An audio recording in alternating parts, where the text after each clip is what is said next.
이 자료는 의사소통 권리에 대하여 설명한 자료입니다. 의사소통이란 최소 2명 이상의 청자와 화자가 개인의 생각, 감정, 의견, 정보 등을 주고받는 것을 의미합니다. 사람들은 몸짓, 손짓, 얼굴 표정, 수어, 말, 글자, 그림, 사진, 이모티콘 등 다양한 방법으로 의사소통합니다. 그러므로 의사소통할 때 가장 좋은 방법은 의사소통하고자 하는 개인에게 직접 어떤 방식으로 소통하기를 원하는지 물어보는 것입니다.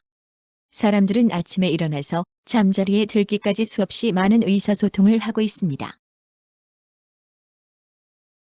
우리는 때때로 의사소통의 단절을 경험하곤 합니다.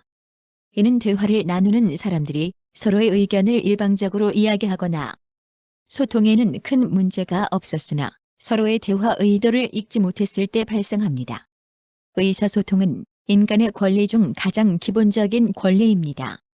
따라서 의사소통 상황에서 가장 중요한 것은 나의 이야기를 이해하려고 경청해주는 대화 상대방의 태도입니다.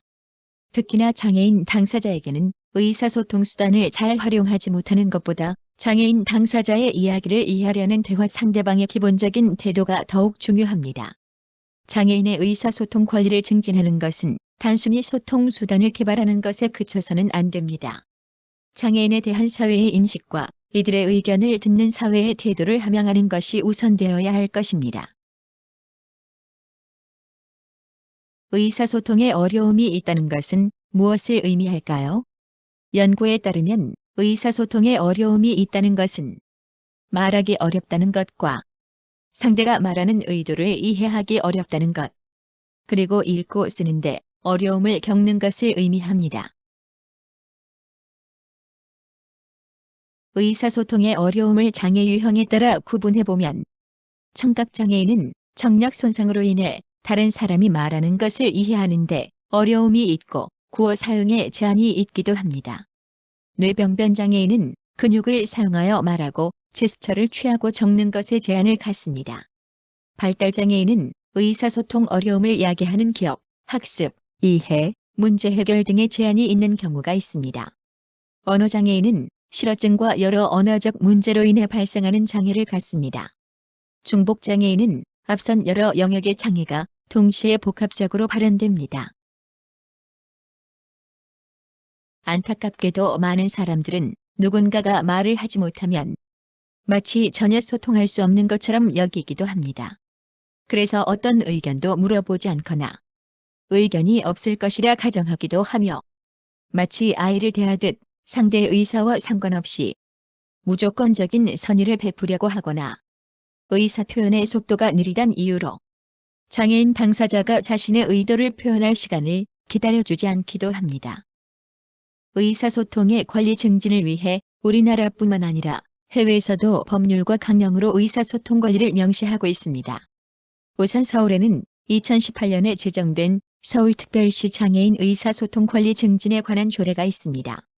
조례 내용을 살펴보자면 다음과 같습니다. 제1조 목적. 이 조례는 장애인 차별금지 및 권리구제 등에 관한 법률에 따라 장애인의 의사소통과 정보 접근에 있어서의 차별을 금지하며 장애인의 의사소통 권리 증진 및 완전한 사회 참여와 평등권 실현에 이바지함을 목적으로 한다. 제2조 정의. 이 조례에서 사용하는 용어의 뜻은 다음과 같다. 1항 장애라 함은 신체적 정신적 손상 또는 기능 상실이 장기간에 걸쳐 개인의 일상 또는 사회생활에 상당한 제약을 초래하는 상태를 말한다. 2항 의사소통이란 언어 혹은 몸짓이나 화상 등의 물질적 기호를 매개 수단으로 하는 개인 또는 공동체와의 의사결정 과정에서 자기 선택 및 결정을 위해 정신적 심리적으로 교류하는 것을 말한다. 3항 의사소통 장애인이라 함은 제1호에 따른 장애로 인해 다른 사람과 의사소통이 어려운 장애를 말한다. 4항 보완대체 의사소통 이란 의사소통 장애인의 개인별 특성에 따라 의사소통 방법을 보완 및 대체하는 그림과 낱말 등 다양한 상징 체계와 관련 시스템을 활용한 의사소통 방식을 말한다.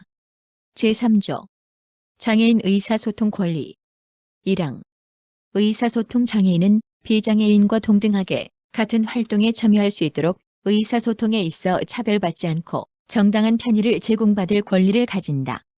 2항. 의사소통 장애인은 의사소통 권리 증진에 대한 시정 전반에 대해 알 권리를 가진다. 다음은 미국의 중증장애인의 의사소통 요구를 위한 국가공동위원회에서 발표한 의사소통 권리 헌장 내용을 살펴보도록 하겠습니다. 모든 장애인들은 의사소통을 통해 스스로의 생활 환경을 변화시킬 수 있는 권리가 있습니다. 따라서 장애인 당사자들은 일상의 상호작용에 있어 구체적인 의사소통 권리를 가져야 합니다. 의사소통 권리 헌장을 살펴보겠습니다. 모든 사람은 다음과 같은 15가지 의사소통 권리를 누릴 자격이 있습니다.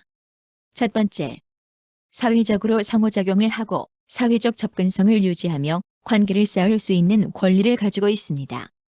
두 번째, 물건, 행동, 사건, 사람 또는 선택들을 요구할 수 있는 권리를 가지고 있습니다. 세 번째, 요구하지 않는 물건, 사건, 사람 또는 선택들을 거절하거나 거부할 수 있는 권리를 가지고 있습니다. 네 번째, 개인의 선호와 기분을 표현할 수 있는 권리를 가지고 있습니다. 다섯 번째, 의미 있는 대안을 선택할 수 있는 권리를 가지고 있습니다. 여섯 번째, 의견을 말하고 의견을 공유할 권리를 가지고 있습니다. 일곱 번째, 일상 및 환경 변화에 대한 정보를 요청하고 제공할 권리를 가지고 있습니다.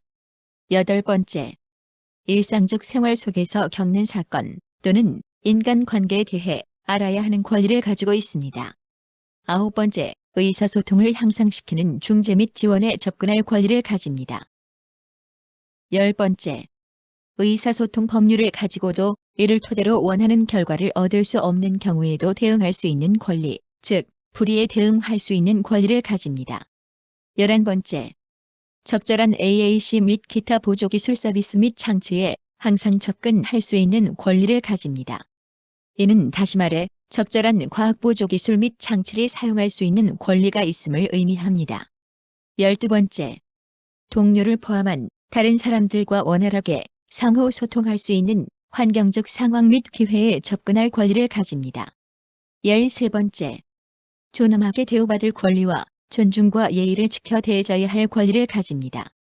14번째, 대리인의 도움을 받지 않고도 스스로 의사소통할 수 있는 권리를 가집니다. 15번째, 문화적으로나 언어적으로나 명확하고 적절한 의사소통을 할 권리를 가집니다. 의사소통 권리를 존중하며 다음과 같은 에티켓을 가지고 소통해주세요. 친절하고 다정하게 소통해주세요. 품격 있게 상대를 존중해주세요. 서로 다른 의사소통 방법이 있다는 것을 인지해주세요. 어떤 방식이 의사소통에 도움이 되는지를 물어보세요. 조용한 장소를 물색해주세요. 경청해주세요. 모르는 것을 아는 것처럼 행동하지 말아주세요. 상대방을 이해할 수 없다면 모르겠다는 의사를 표현해주세요. 소통에 어려움이 있을 수 있어요. 의도를 이해하기 어려운 경우에는 재차 질문해주세요. 예 또는 아니요로 대답할 수 있어요. 소통에 어려움이 있다면 다시 한번 반복해달라고 요청하거나 다른 방법으로 의사소통을 시도해달라고 이야기하세요. 올바르게 이해했는지 다시 확인해주세요. 이야기를 할 때 상대의 눈을 똑바로 응시하며 직접 이야기합니다.